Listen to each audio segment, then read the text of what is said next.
নিয়োগ দুর্নীতি মামলায় রিপোর্ট জমা দিল ইডি। বিচারপতি অমৃতা সিনহার এজলাসে রিপোর্ট জমা। মুখবন্ধ খামে আদালতে জমা পড়ল রিপোর্ট খতিয়ে দেখবেন বিচারপতি অমৃতা সিনহা। আগামী 20 ডিসেম্বর মামলার পরবর্তী শুনানি রয়েছে। আরো বিস্তারিত জানবো এই বিষয়ে।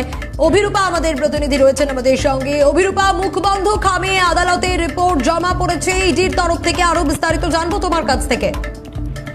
দেখো, প্রাথমিক নিয়োগ দুর্নীতি যে দুটি মামলা, সোমেন সেন এবং রমেশ মানিক, এই দুটি মামলার বিচারপতি অমৃতা সিনহার এজলাসে রয়েছে। সেই মামলার আজকে শুনানিতে রিপোর্ট জমা দেওয়ার নির্দেশ ছিল বিচারপতি অমৃতা সিনহার। সেই রিপোর্ট জমা করলো ইডি।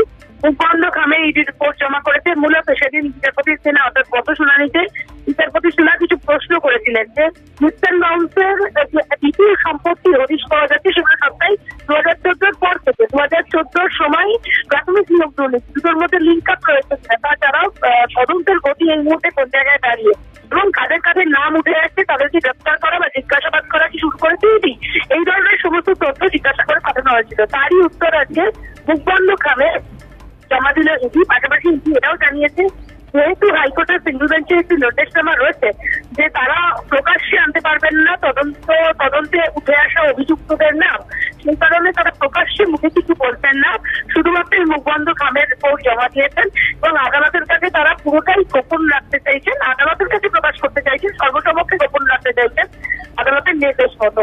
তার সেই কারণে মুখবন্ধ খামের রিপোর্ট জমা দেওয়া হয়েছে। আগামী 20 তারিখ এই মামলার পরবর্তী শুনানির দিন ধার্য হয়েছে। সেই দিনই বিচারপতি পুঙ্খানুপুঙ্খ এই রিপোর্ট খতিয়ে দেখে পরবর্তী দিক নির্দেশ কি করেন সেটাই এখন দেখার বিষয়। সঙ্গে থাকো অভিরূপা, আরো একটা খবর দর্শকদের জানাবো এবং তারপর ফিরছি।